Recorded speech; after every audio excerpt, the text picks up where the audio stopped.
Fala comigo, pessoal. Ó, segunda edição dessa entrevista com Marcelo Camargo.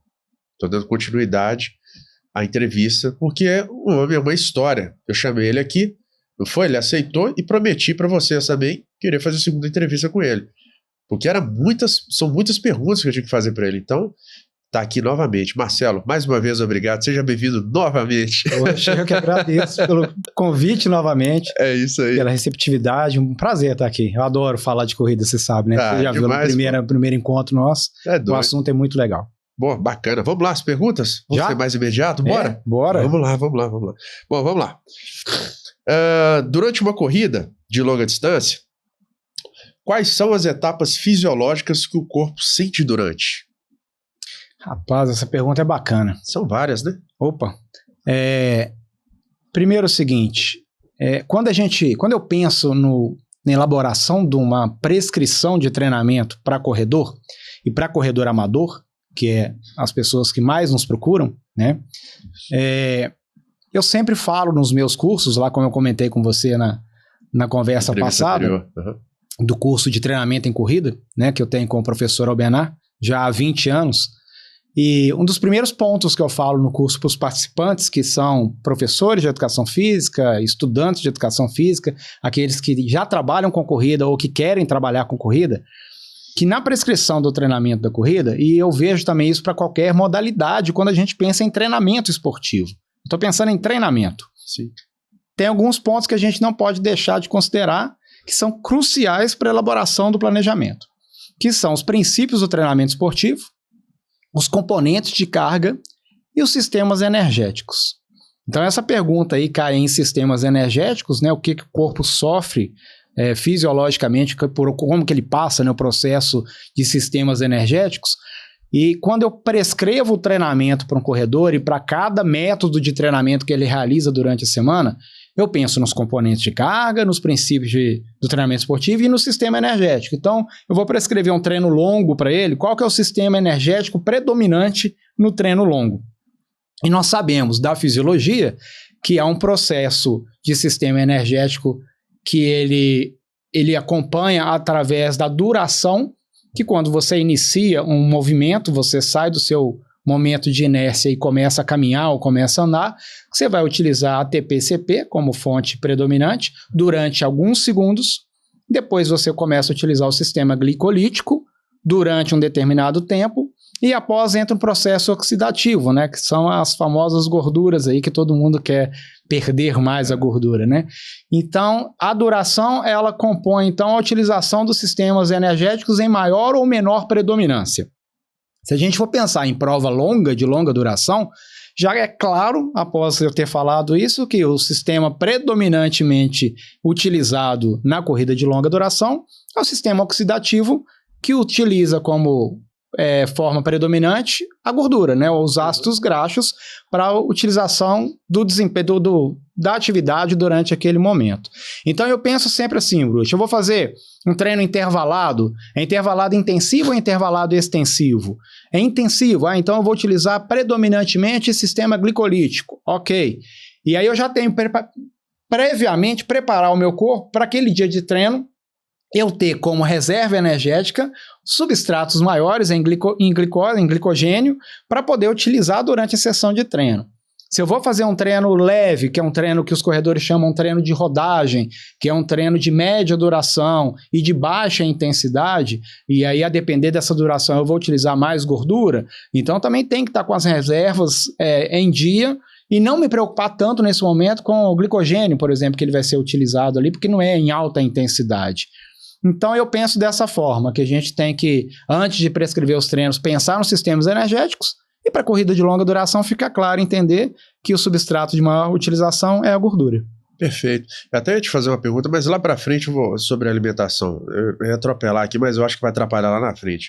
É uma dúvida que eu tenho também, de muitos. A partir de quanto tempo, aquela famosa pergunta, a partir de quanto tempo o corpo ele começa a entrar no estado metabólico de perda de gordura? A partir de quanto tempo? A partir de 20 minutos? A partir de 30 minutos? Como é que funciona? Eu acho que eu comentei da última vez e eu vou repetir. Até hoje. É que para para todas as perguntas no esporte, no treinamento esportivo, na educação física, a melhor resposta é o depende, né? Porque tudo depende de muitas variáveis, né? E as pessoas realmente preocupam com a partir de quanto tempo eu vou começar a queimar gordura. E isso depende muito da condição física do indivíduo, quanto mais treinado ou menos treinado, mas também o sistema energético ele está diretamente relacionado à duração da atividade. Então, o primeiro sistema energético que a gente utiliza para movimentar é o ATP-CP, que em média, para a população de forma geral, nós vamos depletar ele ali em torno de 15 segundos, 20 segundos, ATP-CP zerado ali, ok? Vou começar agora a utilizar o glicogênio como forma de substrato energético para manter a minha atividade. Quanto maior a duração, mais eu vou depletando, até pode chegar num ponto, vamos supor que o corredor está lá 4, 5 horas correndo, que não vai ter mais o glicogênio e só vai ter a gordura. Mas ele não é utilizado de forma isolada, né? Ele começou a atividade, entra ATP-CP, entra glicose, entra gordura. Durante um determinado tempo, maior predominância de glicogênio. Durante um determinado tempo, maior predominância de gordura. A partir de 2, 3 minutos, de uma forma geral, a gente considera que o nosso organismo entrou em sistema aeróbio, que é a utilização predominante de oxigênio.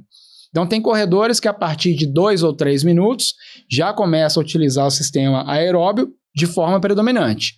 Outros vão demorar um pouco mais tempo, 4, 5 minutos por aí. Quanto maior a duração, maior a utilização do substrato oxidativo, que é a gordura. Então, a maior duração. Então, depende de quanto tempo. A partir de quanto, depende da condição física de cada um. Quanto mais treinado, mais rápido ele consegue utilizar a gordura como atividade. Então, aquelas pessoas que começam a praticar a corrida e querem emagrecer, e tem uma dificuldade inicial para emagrecer ainda, pensa que não é quanto tempo que eu vou começar a queimar gordura, mas quanto tempo eu vou levar para melhorar a minha condição física, para me tornar uma pessoa mais treinada, para utilizar a gordura como sistema energético predominante. Então eu tenho que preocupar primeiro com a minha condição física, para depois pensar em queima de gordura. A gordura é apenas uma consequência da melhora da condição física.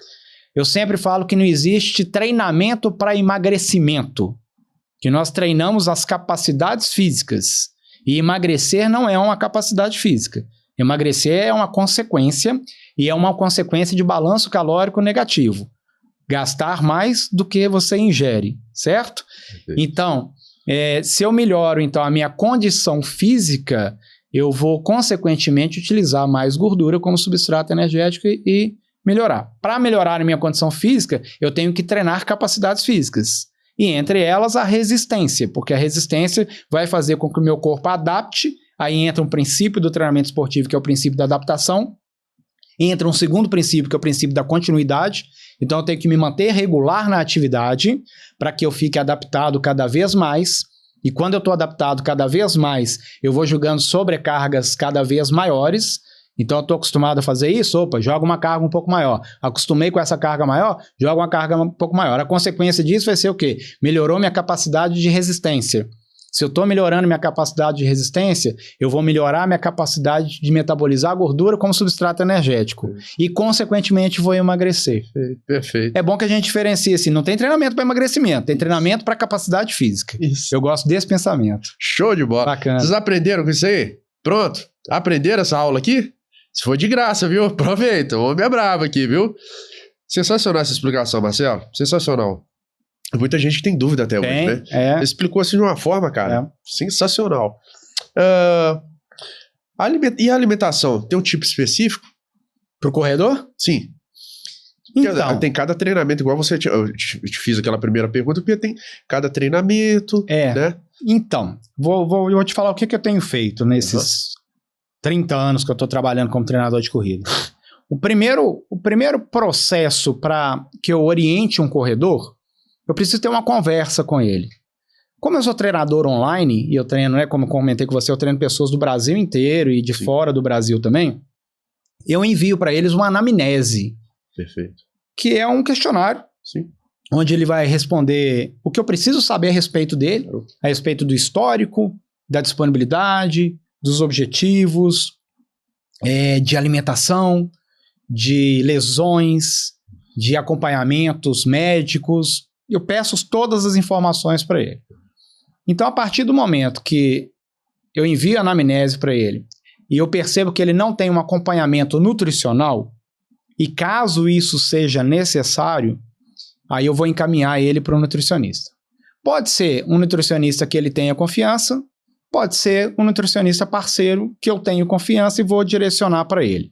Então, a alimentação do corredor, eu não preocupo com ela diretamente. Eu só preciso saber se ele come, né? Uhum.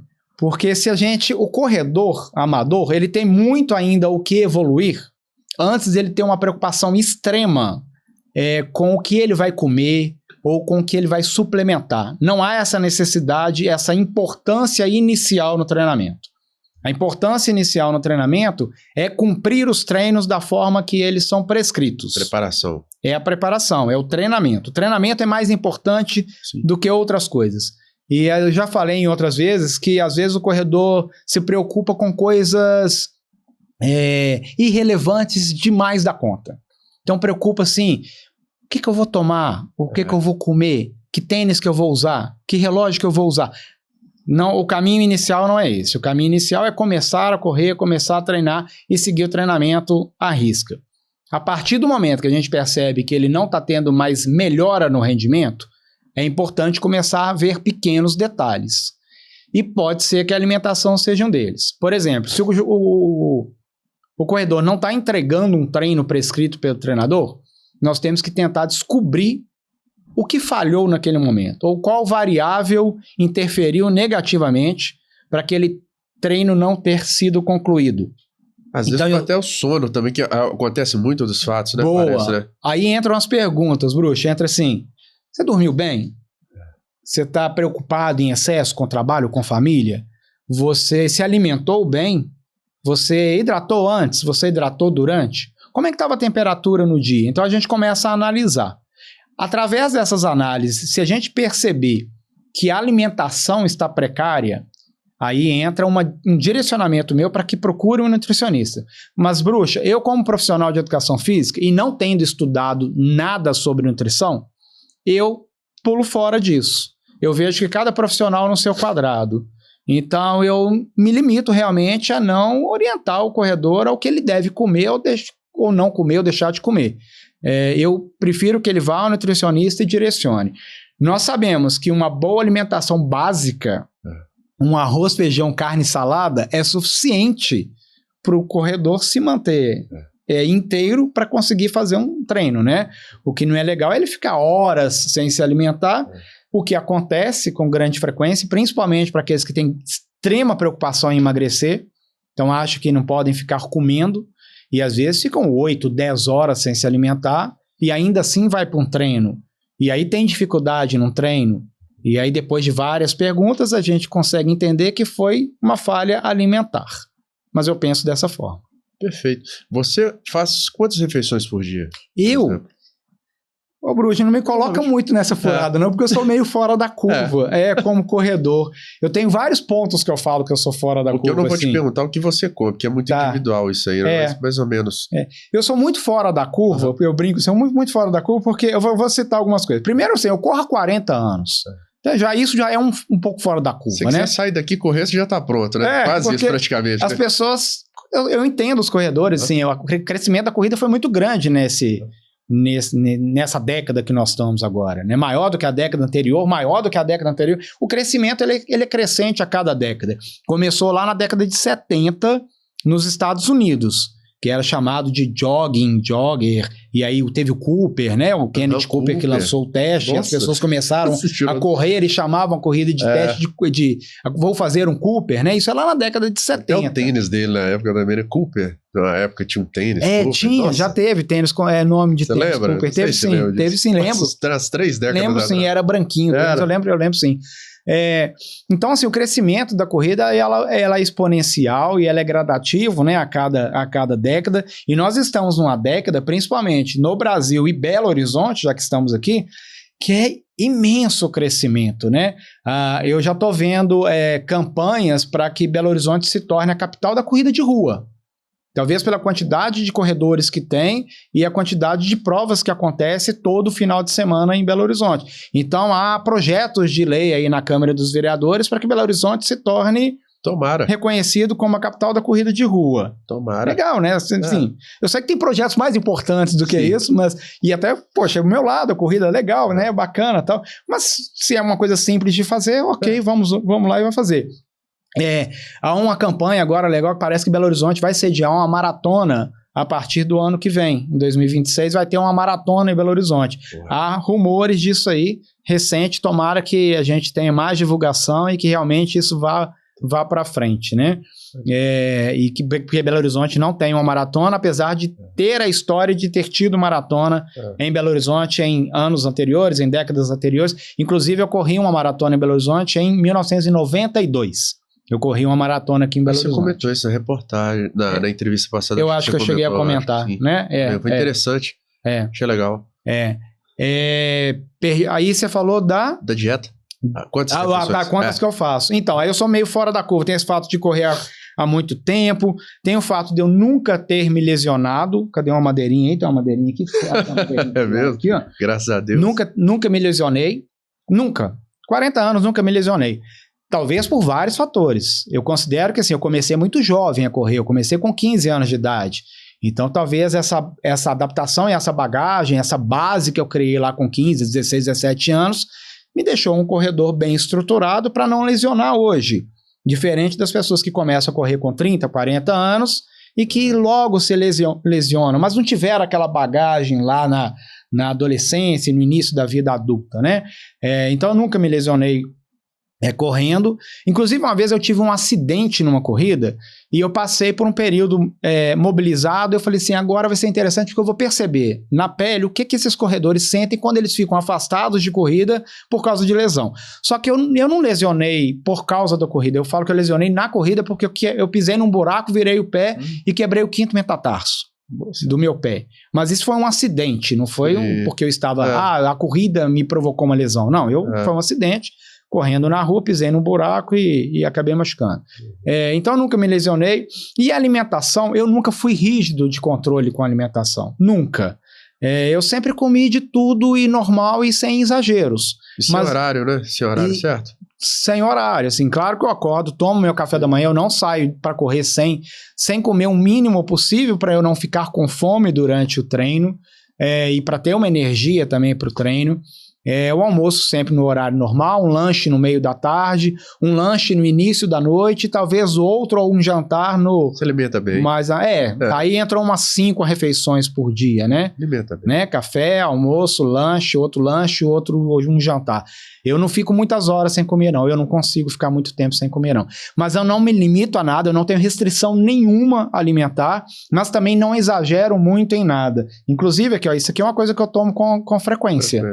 Refrigerante eu tomo com frequência e nunca me afetou em nada, né? O queniano deve fazer umas 2 refeições por dia, né? O queniano? 2 só? Não, deve fazer muito mais, né? Muito mais, né?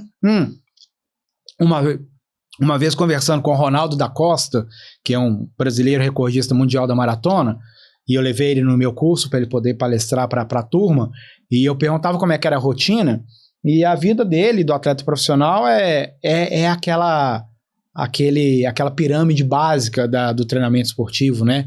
Que é treinar, comer e dormir, né? Eles dormem 2 vezes ao dia. Eles acordam, se alimentam e treinam. Se alimentam e dormem. Treinam de novo. Se alimentam e dormem de novo. Então é aquela pirâmide que a gente sabe de que é treinar, recuperar no sono, renovar com a alimentação e partir para o treino de novo. Perfeito. Eles fazem isso, e fazem bem, fazem muito. Treinam muito, dormem muito, comem muito. Interessante. Show. Hidratação durante a prova, o que é ideal? E qual quantidade? Legal. Não vou pensar só durante a prova, não. A prova é excepcional. A logística e disponibilidade que o corredor tem para hidratar durante a prova, porque faz parte do regulamento ter postos de hidratação em determinadas distâncias, né? Numa maratona, por exemplo, não pode ter maior distância do que 5 km sem um posto de hidratação.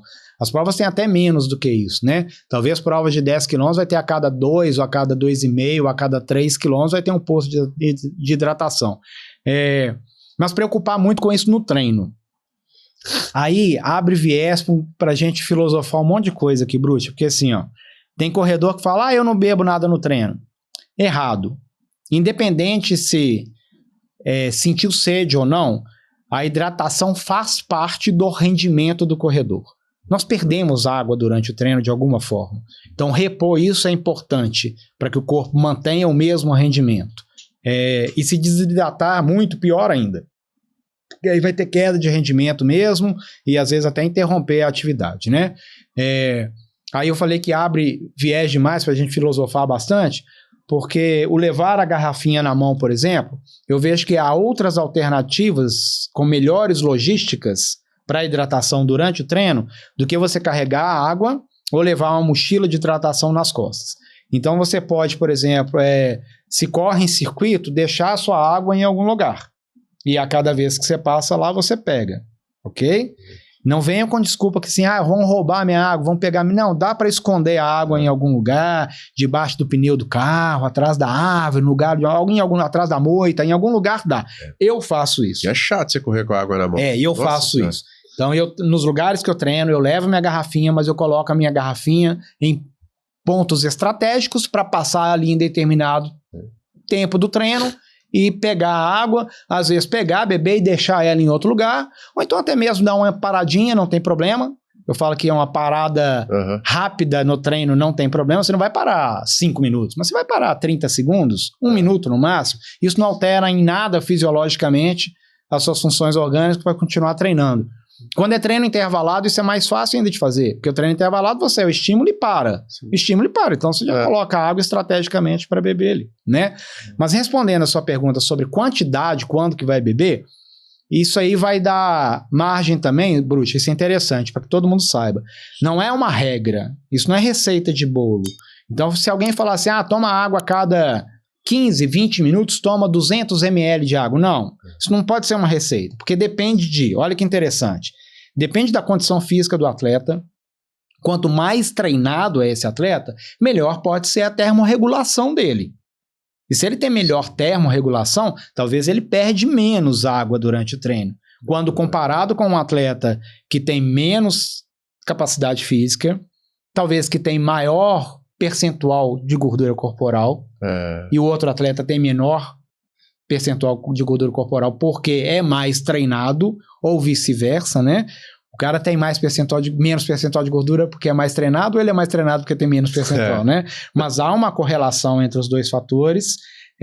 Depende da duração do treino, quanto tempo durou esse treino para saber quanto de água eu vou perder para poder hidratar. Quer ver uma boa dica? Pesa antes do treino com a mesma roupa que você tá pro treino.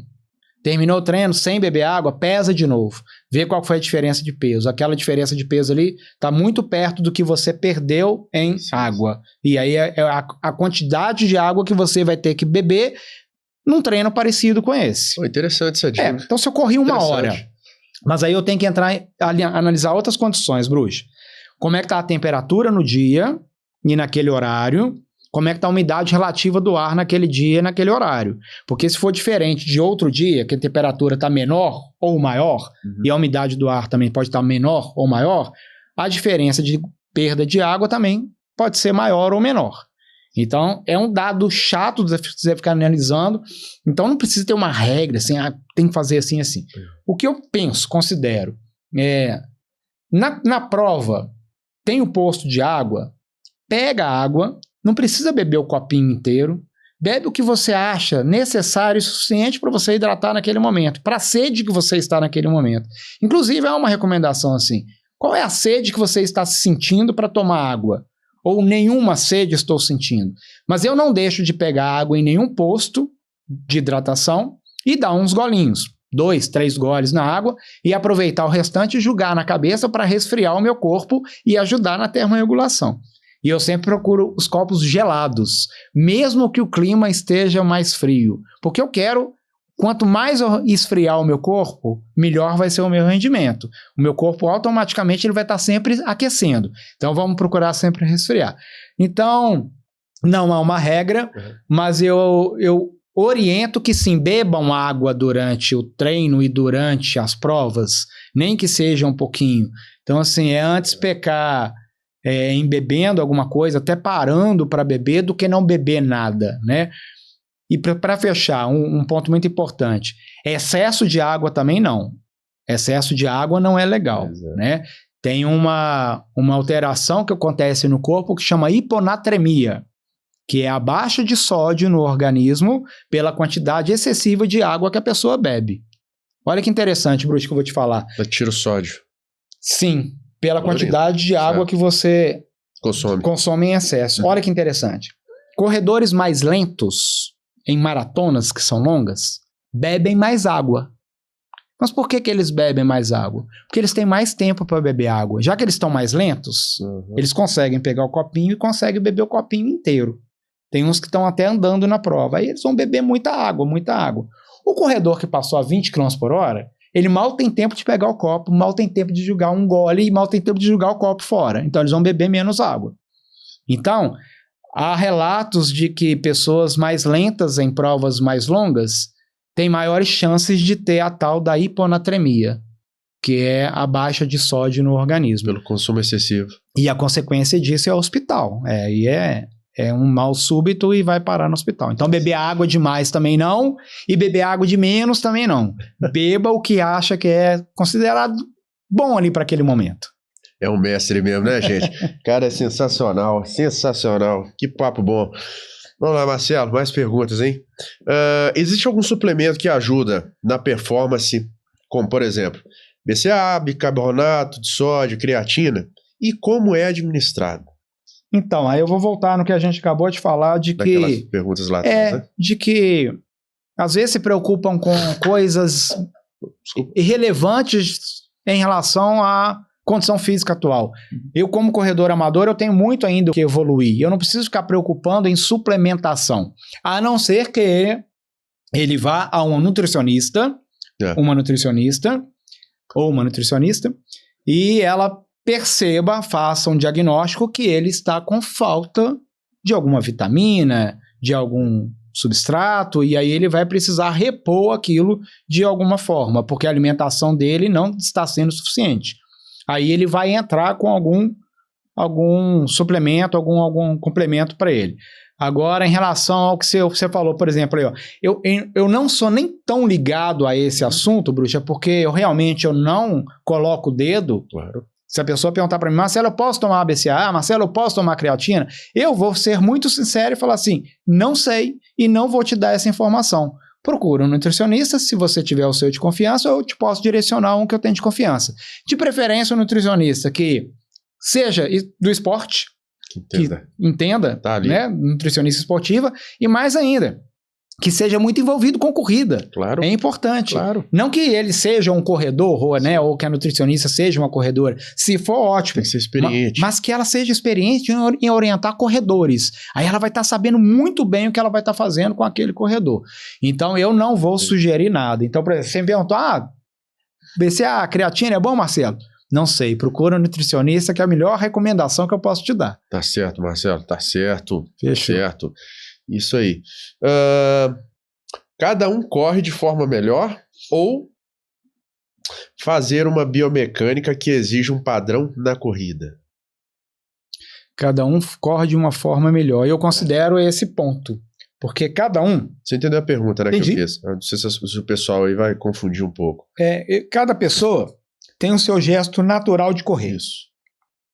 Se você for para uma corrida na rua, uma prova, e ficar ali na beira da calçada assistindo os corredores passando ou assistindo a chegada deles, você vai perceber que cada um tem um gesto motor diferente do outro. É isso que eu sou curioso. Eu fiz essa pergunta até para... Falei, vamos ver o que o Marcelo vai falar. Fiquei até curioso. Eles não correm iguais, os corredores não correm iguais. Não existe um padrão técnico que você fale assim, é o melhor. Ele pode ser visualmente, esteticamente, mais bonito.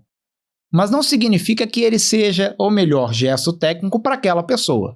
Nós temos vários exemplos assistindo quenianos ganhando provas pelo mundo afora, com um gesto técnico, um gesto motor, que visualmente nem é bonito. E ainda assim ele corre rápido e ainda assim ele vence provas. Aí nós vamos pensar no outro ponto assim, mas talvez fazer um gesto técnico diferente ou errado, porque para mim não existe gesto técnico errado na corrida, cada um tem o seu gesto técnico. Vai provocar lesão? Talvez não. A pessoa já está tão adaptada àquele movimento que não vai ser em função disso que vai ter uma lesão. Pode ser em função de outros fatores, carga de treinamento, tênis que está usando, falta de fortalecimento, equilíbrio muscular, né? Tem um desequilíbrio muscular que está provocando uma alteração e com isso ter uma lesão, mas o movimento em si provavelmente talvez não leve a uma lesão porque ele já está adaptado a correr daquela forma. E talvez modificar a forma que ele corre, que ele está acostumado, pode levar a uma lesão. Então, é uma coisa que nem é bom mexer demais. Então, eu penso isso. Se a pessoa ela tem o seu gesto motor, porque nós nascemos, aí começamos a engatinhar, aí nós começamos a andar, primeiro com apoio, depois começa a andar sem um apoio, daqui a pouco a criancinha já está começando a fazer um movimento um pouco mais rápido de corrida, naquela pontinha do pé que geralmente faz, e daqui a pouco ela já está literalmente correndo para um lado para o outro, e eu sempre brinco, eu falo que ninguém ensina a criança ali de, 3, 4, 5 anos a correr. Você é pai? Não. Ainda não? Ainda não. E eu sou pai, eu tenho um menino de 10 anos, eu nunca ensinei para ele. Falei assim, João, você tem que correr com o braço aqui, paralelo ao corpo, ou cotovelo 90 graus, ombro alinhado também, inclina o tronco um pouco para frente, olha para o horizonte. Eu não falo isso com meu filho. Eu apenas deixo ele correr e bora, se divirta, né? Faça o maior número de movimentos possíveis, né? Corra, salte, pule, né? Um pé, 2 pés, saltos e faz o que você quiser, porque isso aí está estimulando a coordenação motora dele e vai ser boa lá para o futuro dele. Então, ninguém aprendeu a correr assim. Talvez diferente da natação, quando uma criança entra na natação e o professor, depois daquele momento de adaptação meio líquido, o professor começa então a orientar a técnica da natação, do gesto técnico da natação para uma criança. Mas na corrida isso não é feito. Quando chega lá na fase adulta, cada um está correndo do seu jeito, porque depende de como ela criou esse desenvolvimento motor dela, e depende da anatomia do corpo dela, né? Nem todo mundo tem a mesma estrutura, formação, né? Formação óssea, formação muscular que vai interferir. Então, cada um corre do jeito que corre. Não vejo problema nenhum. E não precisa preocupar em excesso com isso num momento que ainda tem muito a evoluir com o próprio treinamento. E correr, olha que legal. O professor Obenar fala muito isso no curso de corrida. Correr, quando a pessoa inicia, talvez ela tenha um gesto técnico que não é agradável de se ver. Ela está toda presa ali, está toda assim, uma dificuldade. E aí ela vai evoluindo, vai melhorando. Melhorou a resistência, melhorou a velocidade. Daqui a pouco ela já está correndo suave, já está correndo mais solta. E mais bonita. Porque o próprio treinamento condicionou a isso. E não foi nenhuma correção que fez isso para ela. Foi o próprio gesto motor, a repetição do movimento que faz com que ela corra um pouco mais confortável e que fica parecendo que é mais leve correr, né? Já comentaram com isso nas minhas boas épocas. Pô, mas você parece que você está flutuando. Como é que você faz isso? Como é que você treina? Não sei, é anos de treinamento, né? Adaptação a esse movimento. Então você deixa o movimento mais... Uma dica importante. Pessoas que correm com fone e não escutam a pisada e a respiração. Talvez tirar o fone em alguns momentos do treino para escutar. E quanto menos barulho fizer com contato com o solo, melhor vai ser a técnica motora, né? O gesto motor dessa pessoa. Porque tem pessoas que batem o pé demais, né? Fazem muito barulho. E aí quando tem muito barulho, você já sabe que tem muito contato com o solo. E é bom o corredor ter menos contato com o solo, né? Quanto mais tempo ele ficar no ar, melhor. Sim. A corrida não é um movimento... A maior parte dele tempo é no ar, você sabia disso? É mesmo? A maior parte do tempo do corredor é no ar. Porque o contato com o solo ele é muito rápido.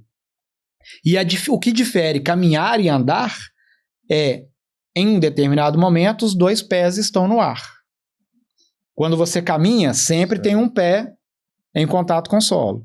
Quando você corre, vai ter um momento que os dois vão estar flutuando, não tá no ar. Então a gente passa mais tempo no ar, na corrida, no ar, do que em contato com o solo. Então eu sempre pensei nisso, falei assim, pô, então eu tenho que ter menos contato com o solo, então eu tenho que fazer menos barulho. Então quanto menos eu encostar no solo, melhor. Eu vou ser mais rápido. Olha que legal. Interessante. E a gente, essa entrevista, vocês vão me dever isso aqui, viu? Esse cara, essa aula que ele tá dando aqui, né? Tem que pagar caro, viu? Tem que pagar caro. Bom, vamos lá. Corrida gera lesões que deverão ser acostumadas? Acostumadas não, né? É bom que se teve a lesão, vamos tratar e não vamos ter ela de novo, não, né? Porque acostumar com a lesão, não, né? Mas olha só, vamos pensar uma coisa. Correr machuca? Lesiona? Não necessariamente, né? Eu falei que eu sou fora da curva aí, com 40 anos eu nunca lesionei. Então eu não sei o que é isso. Eu não vou acostumar com a lesão, não sei, eu nunca tive, né? Mas a lesão, ela é multifatorial. É o primeiro ponto que a gente tem que entender. E ela surge por quê? Não sei. Vamos analisar cada caso, né? Vamos lá. É a técnica que a pessoa corre? Talvez não. É o tênis que ela está usando? Talvez sim, talvez não. O peso extra que ela carrega naquele momento? Talvez sim, talvez não. Porque aí tem que estar associado também com a carga de treinamento. Quanto que ela está correndo? Como é que está sendo controlado essa duração, intensidade, volume do treinamento dela? Então, assim, a carga de treino dela está provocando lesão? Está em excesso demais? Está treinando demais? Está descansando de menos? Fortalecimento, não faço. Ou faço, mas ainda não está adequado, porque eu estou com um desequilíbrio muscular que eu ainda não tratei esse desequilíbrio muscular. Vou dar um exemplo. Às vezes, adutor está mais forte do que abdutores. E aí vai me provocar um desvio, uma lateralização da patela no joelho, que aí vai, por consequência, vai me gerar uma lesão. Então, eu tenho que ter um fortalecimento. Então, tudo está associado a ter uma lesão ou não, né? Eu, como treinador, o que eu penso, eu tento otimizar o treino dos meus corredores, minimizar ao máximo o excesso de carga de treino para eles, mas ter o essencial para que ele evolua. E se em algum momento ele começa a não entregar o treino, perceber dentro daquilo que eu te falei, das conversas que a gente tem que ter sono, hidratação, alimentação, fortalecimento, perceber o que está falhando para corrigir e ele continuar seguindo no treino, para que ele não lesione. Só que, Bruxo, vou te falar uma coisa. Há 30 anos eu treino corredores amadores. Eu nunca treinei um corredor profissional. E num determinado curso que eu participei, eu perguntei para um professor de treinamento esportivo se ele considerava ser mais fácil ou mais difícil treinar amador ou treinar atleta profissional. Aí ele veio com a resposta do depende, né? Porque é mais difícil treinar um profissional em termos de treinabilidade, porque ele já está tão treinado que você tem que encontrar variáveis ali, variações de treino, que faça ele sair ali daquela adaptação para gerar um estresse para ele continuar evoluindo. E melhorar 10 milésimos de segundo na natação, não é fácil, na corrida, né? É difícil. Enquanto o amador tem muito que evoluir, né? O princípio da treinabilidade dele, que é quanto mais treinado, menos treinável, e quanto menos treinado, mais treinável. Então, o amador é mais fácil de evoluir. Desde que você acerte o treino dele, você consegue evoluir. Então, com os atletas que eu oriento, cara, é uma constante evolução. Porque eles começaram a correr há 2, 3, 5 anos. Eles têm muito pela frente. Então, a cada ciclo de treinamento que eu oriento o corredor, ele está sempre batendo o recorde pessoal dele. Ele não para de bater recorde pessoal. Porque eu consigo fazer esse controle de carga com ele. E ele é um corredor amador, a gente consegue evoluir. Ele tem muita treinabilidade ainda para entregar, né? E aí o professor falou assim, mas é muito mais fácil treinar, em linhas gerais, é muito mais fácil treinar um atleta do que um amador. Porque o atleta, a gente tem total controle sobre o que ele faz, sobre o que ele come. A gente está em contato quase que diário com esse atleta, quase que o dia inteiro com esse atleta. Enquanto o atleta amador, é mais difícil. Porque ele não te entrega tudo que ele faz. Ele não te conta quantas horas ele dormiu, ele não te conta que ele foi na festa e ainda assim no dia seguinte ele foi treinar, ele não te conta que ele tomou uma garrafa de vinho, que tomou 10 tulipas de chopp e ainda vai treinar. Então ele tem muitas variáveis do atleta amador. Eu acho que eu comentei aqui na entrevista passada. Dá um exemplo prático. O corredor faz um treino na noite e no dia seguinte ele faz outro treino, quando ele deu apenas 12 horas de recuperação entre um treino e outro e deveria dar no mínimo 24 horas. E aí ele não conta pra você que ele fez isso. Se é um atleta profissional, você sabe que ele fez isso. Se ele tá com você, ele chegou pra treinar no dia seguinte de manhã, você vai falar, opa, não é agora não. Volta à noite, né? Então, as lesões surgem por vários fatores, mas não quer dizer que todo mundo vai lesionar. Se todo mundo tem um bom controle de treinamento, um bom controle alimentar, um bom controle de fortalecimento, né? A gente sabe que existem algumas lesões que são mais recorrentes, né? Os corredores reclamam de canelite, reclamam de síndrome da banda iliotibial, vamos lembrar, fascite plantar, são algumas lesões recorrentes em corredores, né? Mas as causas são múltiplas, e aí tem que fazer uma análise por que aquilo aconteceu. O mais importante é não pular etapas no treinamento. Por exemplo, não querer, comecei a correr agora, corro 10 km e já quero fazer uma maratona. Sim. Tenha paciência, né? A gente tem muito chão pela frente.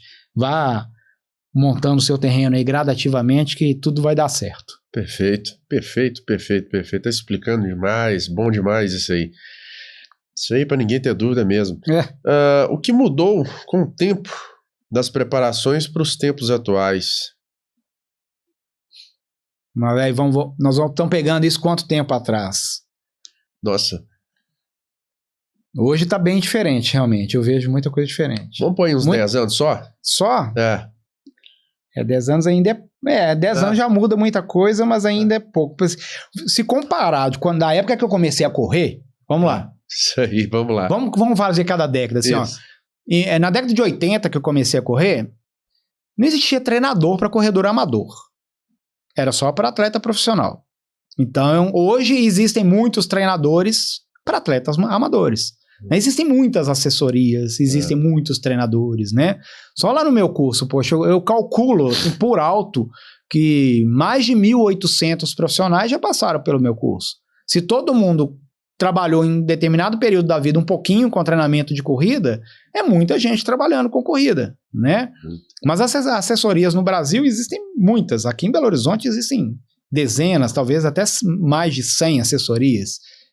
Naquela época não tinha. Então eu tinha que me virar sozinho. Então isso é uma coisa que já mudou. Não existia treinador para atleta amador. Hoje já tem muito treinador para atleta amador, né? Outro ponto, não existiam os grupos de corrida. Isso é bacana.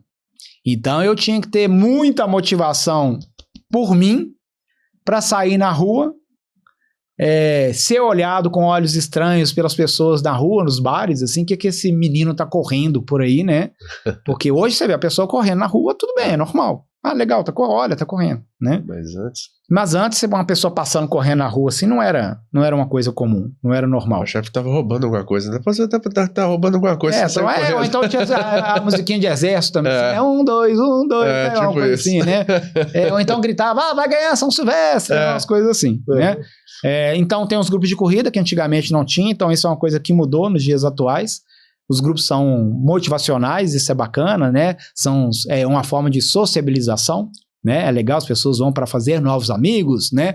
Para arrumar namorados e namoradas, né? Para encontrar, para sair do trabalho, né? E ao invés de ir para o bar, vou para o grupo de corrida, isso é legal. Então mudou o treinador, que não tinha e hoje tem, mudou o grupo de corrida, que hoje tem, antigamente não tinha, e mudou muito tecnologia, né? Antigamente não tinha tecnologia.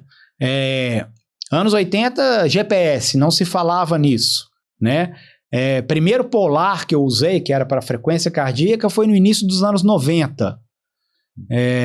Hoje quase ninguém mais usa, né? Hoje a corrida não é muito medida através da frequência cardíaca. A gente utiliza outros parâmetros para controlar a carga do treinamento que não seja a frequência cardíaca. E os tênis? E os tênis, né? Os tênis melhoraram demais. Aí tem os relógios que melhoraram. Aí vieram os suplementos, né? Tem o gel carboidrato, tem balinha de sal, né? Pastilha de sal, tem os isotônicos, né? Lá na década de 80 não tinha isso. A prova tinha água. Eu comia rapadura. Antes de treinar, né, eu comia rapadura. Eu lembro de quando eu fiz a maratona em 92 e não existia ainda o isotônico, eles davam copo aberto com soro fisiológico. Com soro, com água, devia ser água, sal e açúcar, né? Soro, esse soro caseiro. Falei soro fisiológico? Não é soro caseiro, né? Isso. Soro caseiro. E eu bebi aquilo durante a prova, que é uma reposição dos eletrólitos, né? Sim. Que hoje você tem isso no isotônico, mas naquela época não tinha. Então, mudou muita coisa. Mas foi granola, né, também, né? Naquela época. Não tinha, Nem tinha granola naquela época, não, né? Tinha, não. Isso era no suor mesmo, era na raça mesmo. Outra coisa que mudou é fazer musculação jamais naquela época. Porque você vai ficar forte, vai ficar pesado, vai te atrapalhar a corrida. Não! Hoje a gente sabe que a musculação te deixa forte, preparado para correr. Mas não é um forte em massa muscular, né? Te deixa com a musculatura fortalecida, com equilíbrio muscular. Mas naquela época, não pode fazer. Nossa. Então mudaram algumas coisinhas, né? E para melhor. Eu vejo que tudo foi para melhor. Graças a Deus. Ainda bem, né? E deve ter muito por vir ainda, né? Uma tecnologia que está vindo cada vez mais, deve ter muito aprendizado, né? O próprio treinamento esportivo evoluiu muito, né? E evoluiu muito através da tecnologia que foram surgindo, né?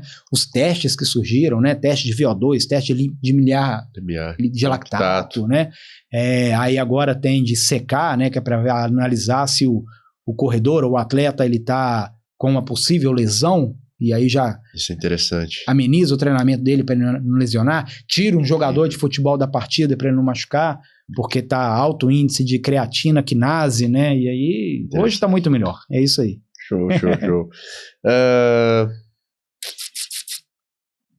Vamos lá. O ideal para um amador, quantas corridas de longa distância pode ser feitas por ano? Provas, né? Pensando em amador, né? O amador, é importante a gente estar sempre pensando no amador, porque quando eu fiz algumas pós-graduações, em todas que eu ia, os professores sempre falavam em treinamento de alto nível. E eu ficava naquela expectativa, vou treinar alguém de alto nível, né? Isso não acontece na vida real, né? Nós treinamos pessoas comuns. Eu gosto de falar que a gente treina profissionais atletas e não atletas profissionais. Né? O atleta profissional é aquele que vive da corrida, né? São os atletas de elite. E os corredores que eu oriento, que são engenheiros, advogados, médicos, professores, empresários, estudantes, esses são os profissionais atletas, né? E para esses profissionais atletas, eu penso também da mesma forma que eu treinaria um atleta profissional. Eu faço um ciclo de treinamento para eles. Então, eles não participam de provas toda semana e nem todo mês. Porque se você for pegar na teoria do treinamento esportivo e da periodização, um prazo mínimo para você ter um resultado significativo de melhora do desempenho, a depender do corredor. Eu digo a depender porque depende do nível de treinabilidade dele. Eu falei, né, que quanto menos treinado, mais treinável é. Então, quando eu tenho um corredor iniciante, a cada prova que ele fizer todo mês, ele vai melhorar. Vai chegar num determinado ponto que ele não vai começar a melhorar mais. E vai se sentir chateado com aquilo. E aí o ciclo de treinamento desse corredor ele tem que ser aumentado. Aí eu tenho que falar com você assim, bruxa, prova todo mês não dá mais. Não dá. O mínimo que a literatura recomenda são 3 meses de treinamento por uma nova avaliação, para ter algum resultado significativo.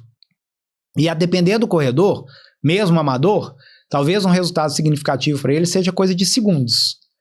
Talvez um corredor aí que faz 10 quilômetros em, vamos colocar, 36 minutos, para ele melhorar 20 segundos, ele tem que treinar muito. Tem que treinar meses para melhorar 20 segundos. Então, eu evito que o meu corredor participe de provas em excesso. Eu sei que prova é motivante, é uma forma dele continuar treinando, mas ao mesmo tempo pode ser excesso e ele pode cansar por isso, pelo fato de ficar participando de prova toda semana ou todo mês. Quanto maior for a distância da prova, maior também tem que ser a distância entre elas. Por exemplo, uma pessoa que corre uma meia maratona, para fazer uma nova meia maratona, eu sugiro no mínimo uns 3, 4 meses. 3, 4 meses. Uma pessoa que fez uma maratona, para fazer uma nova maratona, eu sugiro no mínimo 6 meses. Semestre. Então, quanto menor a distância da prova, maior o espaçamento entre elas. Então, o que ele pode fazer? Olha que legal. Isso agora a turma vai gostar do que eu vou falar, quem está assistindo aí. Quero fazer uma prova de 10 km. Ok, treino 3 meses para ela, 10 km. Mas eu quero fazer outra prova de 10 km. Ok, treino 3 meses para ela, 10 km. Agora eu quero fazer uma meia maratona. Vamos treinar 4 meses para ela e fazer uma meia maratona? Só que dentro desses 4 meses a gente encaixa outra prova de 10 km, que aí serve como fator motivacional e serve também para eu avaliar se aquele treinamento está dando resultado ou não. Então ele vai construindo o treino dele através das provas também.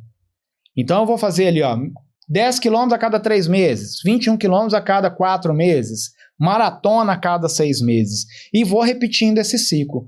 Eu gosto sempre, depois de um ciclo de maratona, reduzir a carga de treino dele, reduzir o volume dele e voltar para as provas de 10 km, para que ele ganhe velocidade e a próxima meia ou a próxima maratona que ele vai fazer lá na frente, ele faça em tempo melhor do que essa que ele acabou de fazer. Então você tem que fazer ciclos de altos e baixos, assim, ao invés de ficar fazendo muita prova ou muito volume o tempo inteiro. Perfeito. Boa? Poxa, perfeito. Vamos lá, muita pergunta aqui. Treinar na esteira com inclinação. Qual o tipo de benefício que podem trazer para a corrida? Tá. Eu entendo que tem os corredores que treinam em esteira por falta de disponibilidade para ir para a rua, né? Mas entendo também que eles têm que vivenciar o asfalto, porque a prova acontece no asfalto. E eu tô sempre falando em prova, Bruxa, porque o corredor ele tem que ter uma meta. Sim. Ele tem que estabelecer, eu quero correr 5 km. Aí vamos fazer uma provinha, então.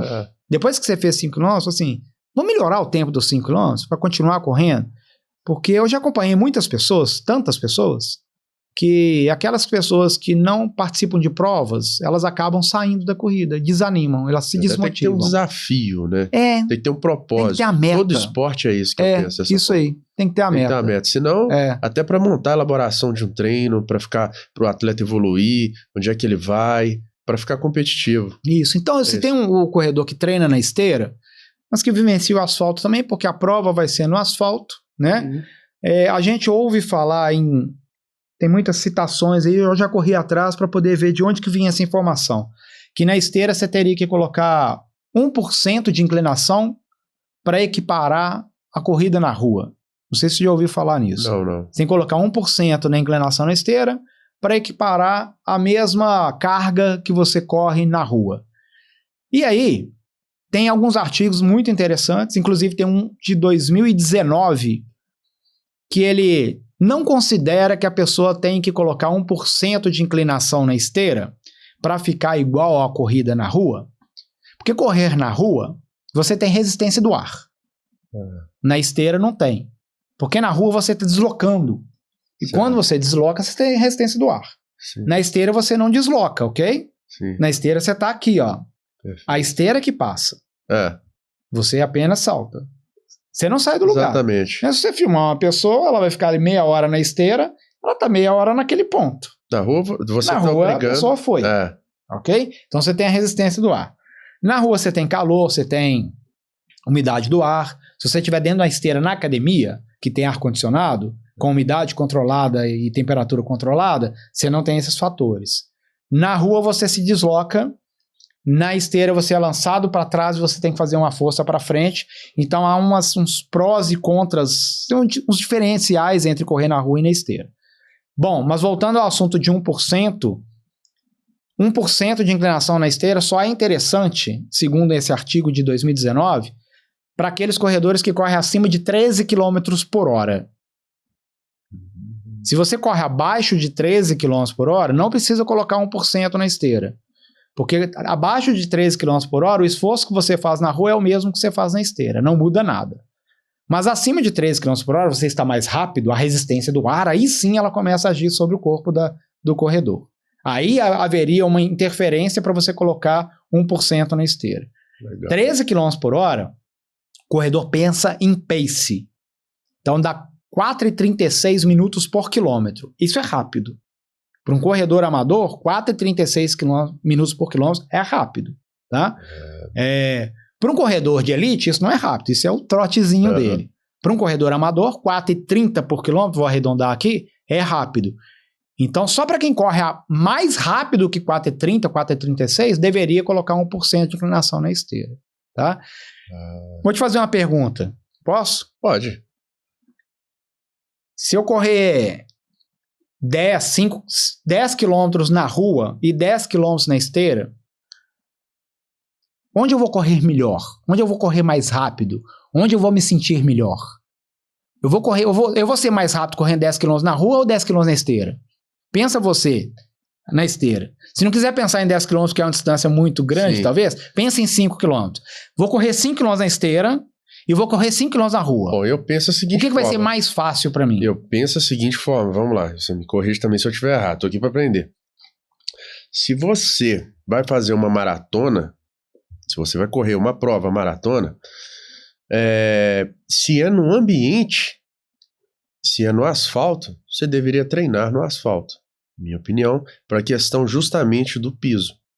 Na minha opinião, a minha ideia, a maior nisso, é a minha lógica, e me corrija se eu estiver errado. Tá. É pelo fato do piso. Você foi diretamente no princípio da especificidade. Eu não contei, treinar onde você vai competir. Eu não contei nem com a questão, não só do ambiente, nem tanto da ventilação também só, não. Tá. Contei só pela questão do piso. E em termos de dificuldade, o que é mais difícil? Correr 5 km na rua ou 5 km no asfalto?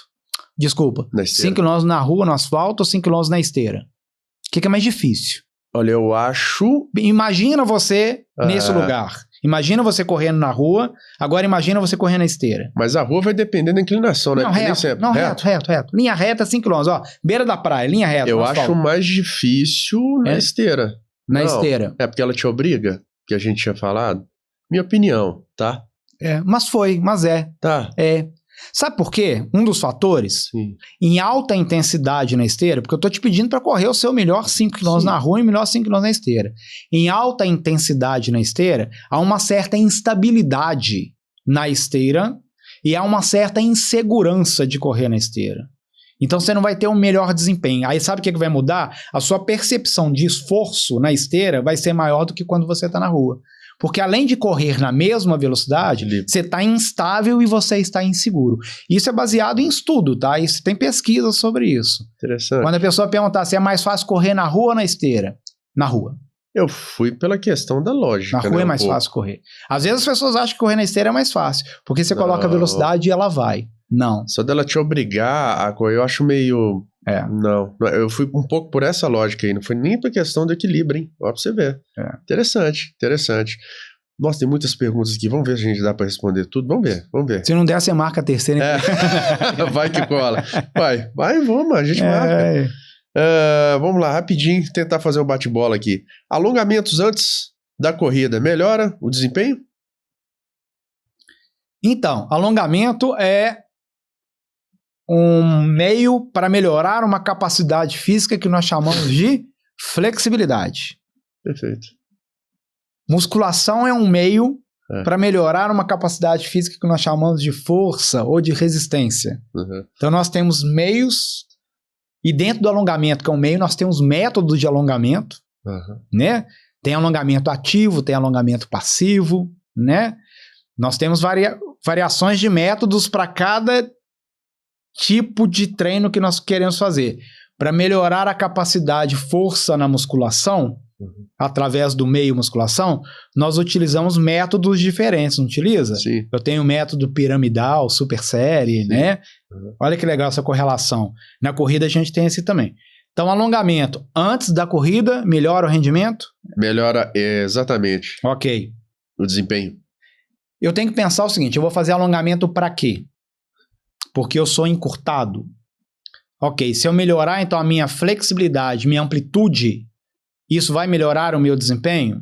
Nem sempre. Então, alongamento não é uma capacidade física prioritária para um corredor. E se precisar fazer, a depender, por exemplo, de surgimento de lesões, porque ele está extremamente encurtado, o alongamento ele deve ter que ser feito à parte da corrida. Então, assim, ó, eu corro de manhã, à tarde eu faço uma sessão de treinos de alongamento para melhorar a minha capacidade física, flexibilidade. O alongamento, a gente não pode pensar que ele tem algo diretamente ligado à corrida naquele momento. Então, eu fazer um alongamento antes de correr não significa que eu vou melhorar o meu desempenho e não significa Prevenir lesões. que eu vou prevenir lesão. Não, não. Ah, mas você machucou porque não alongou, porque está muito encurtado. Ok, mas se eu alongasse antes também não ia mudar nada. Porque o meu encurtamento ele não muda de uma hora para outra, ele muda ao longo das semanas e dos meses, treinando especificamente alongamento numa outra sessão de treinamento isolada. Ok? Então é legal você falar isso porque a gente tem que tirar esse mito de que alongar antes e depois ajuda na prevenção de lesão ou ajuda na melhora do rendimento. Não, né? Vamos lá fora da curva? Me pergunta, Marcelo, você alonga? Você alonga? Não, nunca. Aí. Não, nunca. Nunca teve lesão. Nunca tive lesão. Tenho flexibilidade de ginasta olímpico? Claro que não, porque eu não sou ginasta olímpico também, né? Tenho alongamento, flexibilidade de bailarina? Mas não te atrapalha para correr. Mas não me atrapalha para correr. Pronto. Talvez se me atrapalhasse para correr, o fisioterapeuta ia falar, Marcelo, precisa melhorar a flexibilidade, vamos fazer uma sessão de alongamento. Aí eu faria. Então cada caso é um caso e não é uma regra, tá vendo? Então assim, ó, eu nunca alonguei. E nem em outra sessão, assim, alongava, mas sei lá, 30 anos atrás em academia, fazia a minha musculação e fazia um alongamento também e tal. Como é que tá hoje na academia musculação? As pessoas alongam? Eu vejo muitos alongar, até hoje antes do treino. Eu não vejo necessidade, prefiro aquecer. Você como personal, você alonga os seus alunos? Não, eu passo aquecimento. Ok. No máximo aquecimento. E olha que eu passo isso aí, só. E você tem um aquecimento específico? Não. Por exemplo, vou pro supino, aí eu faço uns movimentos só com a barra. Faço uma flexão, faço uma barra e pronto, já vai começar. Ok. Vou fazer bíceps, dou um peso com a carga um pouquinho mais leve, depois agora vai o outro peso? Exatamente. Carga, peso gradativo, carga gradativa, né? Isso. Perna também. Você começa a fazer um agachamento livre ali, sem peso nenhum. Isso. Ou a pedala 5 minutos, ou a cadeira extensora. Acabou. Isso aí. E começa, vamos pra guerra. Mas isso é legal. Nunca lesionou por essa questão. As pessoas têm que tirar um pouquinho esse mito que a gente tem de que alongar por isso previne que eu fiz essa lesão. Pergunta também, porque o pessoal acha que é só de musculação também. Eu falei, vou fazer essa pergunta pro Marcelo, para o pessoal tirar dúvida também. A melhora de rendimento e o surgimento, não que de render vai surgir lesão, mas a melhora de rendimento e surgimento de lesão, ambos são multifatoriais. Para melhorar rendimento, são série de fatores envolvidos, para lesionar, série de fatores envolvidos, né? Então, se os fatores não estão encaixados todos para melhorar meu rendimento, eu não vou melhorar. E se os fatores não estão encaixados todos para prevenir lesão, eu posso lesionar. Então, são série de fatores que têm que ser analisados, né? Perfeito. Nada é isolado, tudo é um encaixe ali. Perfeito. Inclusive, alongamento também, eu falei a mesma coisa. Coincidência, eu estou prestando atenção no que você está falando. Eu peço o pessoal alongar em outro horário. Exatamente. Isso aí. Musculação. Isso aí. Vamos lá, vou fazer algumas perguntas que selecionar. O tempo já está acabando. Poxa. Existe um jeito certo para poder respirar durante a corrida? Tá. É outro mito. É outro mito, porque se você está pensando na respiração na hora da corrida, tem algo errado. Nós não pensamos em respiração. A respiração é um ato natural. Sim. Né? E não tem que ter um controle, sei lá, puxa pelo nariz, solta pela boca, faz tantas inspirações e tantas expirações. Não existe isso. Não existe isso, é algo natural. Então, para o iniciante que fala que sente dificuldade na respiração, talvez aquela intensidade ou duração do exercício para ele está elevada. Então, é melhor diminuir a intensidade, diminuir a duração, para que ele consiga ficar confortável com a sua respiração. Né? A ponto da respiração atrapalhar a corrida, tem algo errado. Mas, se você perguntar para mim, durante o meu treino, durante uma prova, como é que você está respirando, nesse momento eu vou parar para pensar como que eu estou respirando. Porque eu nunca penso na respiração. Era uma coisa super natural. Assim como você não está pensando na respiração agora. Nem eu. Assim deve ser na corrida. Natural. Boa. Vamos lá, mais perguntas aqui, tem algumas dúvidas aqui interessantes também, que as pessoas têm dúvidas até hoje. As coisas bobas, mas tem dúvida. Calma, calma, calma. Se preparar em lugares altos melhora as condições fisiológicas para uma corrida? Esse assunto é legal, né? Altitude? É. Eu vou lá, no Caraça, vou lá na Serra da Piedade, vou treinar lá, vou correr lá, caeté lá em cima e depois volto. Você sabe qual que é a altitude da Serra da Piedade? Eu não sei. Uns 3.000? Não. Menos, jamais. 3.000 é Pico da Bandeira, sei lá, nem isso, não. Nem não, chega isso, uns 2.000, 1.000 e pouco, né? Deve ser 1.000 e pouco. Belo Horizonte é 800 e alguma coisa, né? É quase 2.000, mais ou menos. Eu vou voltar naquele assunto que eu falei assim, ó. Os corredores, às vezes, preocupam com muitas coisas que são de menos. Porque não há necessidade para um corredor amador preocupar em treinar em altitude. Certo. Haveria necessidade para um corredor de altíssimo nível treinar em altitude. Isso aí. Perfeito. Porque eu já não estou conseguindo mais evoluir ele com treinamento. Então eu vou buscar outros recursos naturais que não sejam doping, que não são naturais, mas a altitude é um recurso natural. É um recurso natural de doping, né? Sim. Porque treinar em altitude aumenta o número de hemoglobinas, de glóbulos vermelhos, que faz o transporte de oxigênio através do sangue para os músculos. Perfeito. Aí eu corro mais, né? Mas o corredor amador, ele não ainda preocupa com isso, não. Porque ele consegue evoluir muito treinando no nível do mar, um pouco acima do nível do mar. Então ele não precisa preocupar em treinar em altitude. Mas eu te perguntei qual que é a altitude da Serra da Piedade, porque realmente eu não sei.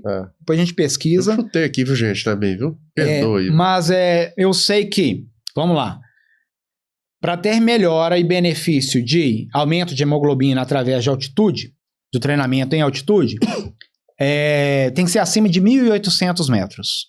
Acima de 1.800 metros. Interessante. Até 1.800, se você colocar 1.600, por exemplo, que é Campos do Jordão, ou Monte Verde, que é Minas, ou Campos do Jordão, que é São Paulo, lá está acima de 1.600 metros, em alguns pontos chega a 1.800 e ultrapassa 1.800 metros. Seriam lugares no Brasil onde que corredor poderia ir para treinar. E ele vai treinar em acima de 1.800 metros. Quanto maior a altitude também, aí menor também pode ser os benefícios, porque se chegar a 2.000, 2.500, aí o ar é tão rarefeito que você vai passar mal, você não vai conseguir nem treinar. Então ali em torno de 1.800, um pouquinho acima de 1.800, ok, aí ele vai melhorar. Mas também você tem que passar uma temporada lá, você tem que ficar 3, 4 semanas num lugar desse. E mais legal ainda, se você conseguir ficar lá, fica lá e treina aqui. Fica lá e treina aqui. Então, se você conseguir treinar lá e competir aqui, vai ser sucesso total. Aí vai ser sucesso total. Agora que eu entendi. Só que ele não pode... O corredor amador, ele não vai fazer isso. Como é que o corredor vai fazer isso, o Bruxo? Eu treino um médico, eu treino um empresário, eu treino um professor, um engenheiro. Aí eu falo com ele, vai para Campos do Jordão, fica 4 meses lá. Ué, mas eu sou médico, como é que eu trabalho? Entendeu? Então, essa pergunta é interessante, mas não para o nosso público. Como forma de curiosidade, claro, é legal. Mas para o nosso público não interessa. E eu nunca fui para um lugar de altitude. Corredores meus nunca foram para lugar de altitude. O Ronaldo da Costa, um maratonista, recordista mundial, já foi. Ele foi para uma cidade na Colômbia chamada Paipa. Lá é uma cidade com altitude elevada. Colômbia ou Bolívia? Eu acho que é Colômbia. Paipa é o nome da cidade. Aqui no Brasil, eles vão para Campos do Jordão treinar. Os atletas de alto nível vão para Campos do Jordão. Legal. Vou fazer mais 2 perguntas aqui, tá? Só para a gente finalizar. Vou escolher aqui. Vamos lá. Tá. Ai, beleza. Dor de lado ou dor de facão, assim é chamada aquela dor na barriga durante a corrida, tem alguma estratégia para ajudar durante? Dor de lado. A dor de lado? Você viu? Chama de dor de facão também, né? Dor de facão. Cara, tem um nome técnico para isso. Chama DATRI. Isso. Chama DATRI. É dor abdominal transitória relacionada ao exercício. Você fala que é por causa do diafragma? Tem isso. Pelo fluxo sanguíneo aumentado no diafragma, por causa da atividade física. Ele dilata? É isso? Não sei. Pode ser aumento do fluxo sanguíneo. Então, um Ele desconforto. atrofia, pode ser. Um desconforto pelo aumento do fluxo sanguíneo. Eu posso estar falando errado aqui, gente, mas eu tô... Tem também atrito dos órgãos pelo movimento de correr, para esse iniciante principalmente, o iniciante que não está adaptado. Então tem atrito dos órgãos, tem fluxo aumentado e tem um ponto aí fundamental, que é a respiração descompensada. Mas por que vai acontecer isso? Não que a pessoa tem que preocupar com a respiração, porque é um ato normal respirar. Só que o iniciante, ele ainda não tem um controle de ritmo. Sim. Então, uma hora ele corre mais lento, outra hora ele corre mais rápido, ele vai alterar a respiração dele. Sim. Uma hora ele vai estar com a frequência respiratória maior, outra hora com a frequência respiratória menor. Ele vai estar respirando de qualquer jeito. Enquanto o corredor já adaptado, aquela frequência respiratória dele vai ser padrão. Ele vai estar num padrão de frequência respiratória. E o amador não. O amador vai oscilar muito. E aí acaba acontecendo a dor de facão. DATRE, dor abdominal transitória relacionada ao exercício. DATRE, tem um nome técnico para isso. Como é que ameniza isso? Diminui a intensidade. Estou correndo rápido, então vou correr devagar. Posso parar até a dor melhorar e a respiração voltar à normalidade. Evitar beber muita água antes ou durante, porque pode ser fator que vai gerar isso, porque não há uma certeza do que é essa dor de facão. A literatura não mostra, ela mostra opções, ela mostra hipóteses, né? E alimentar também. Alimentar muito em menos de 1h30 antes de começar a correr. Por exemplo, eu almocei, hoje era 12h30, não, meio-dia. Aqui para quem tá vendo o horário não importa, né? Mas eu supondo que eu almocei meio-dia, eu não posso correr 1h da tarde, correr 10 km 1h da tarde. Eu acabei de almoçar, tem 1 hora só. Provavelmente vai ter um desconforto abdominal, né? Então, se eu evitar comer muito antes do treino, evitar beber muita água, mas eu não posso deixar de beber água, né? E melhorar minha condição física gradativamente, essa dor vai sumir. Acabou. Ok? Fechou. Agora mais um para encerrar. Vamos. E o diabo da canelite? Vamos falar desse jeito aqui. Como é que faz quando acontece na hora? Mas não é multifatorial a lesão? Aí, o cara tá correndo lá e ai, pegou. Eu, por exemplo, já aconteceu comigo, já enfiei o dedo assim, melhorou. Mas ela não surge ali naquele momento, né? Ela foi construindo, né? Sim, isso. E canelite é uma inflamação, né? Então ela foi aumentando, ela foi se formando e vai chegar num ponto onde ela vai gritar. E aí você vai sentir a dor, né? E aí é multifatorial. Aí agora é só, amigo, fisioterapeuta, ver que grau que tá essa sua canelite, essa sua inflamação, ver se um tratamento vai ser necessário ou se vai ser só a base de medicação, de anti-inflamatório, e quando recomeçar a atividade, tudo vai ter que ser melhor controlado.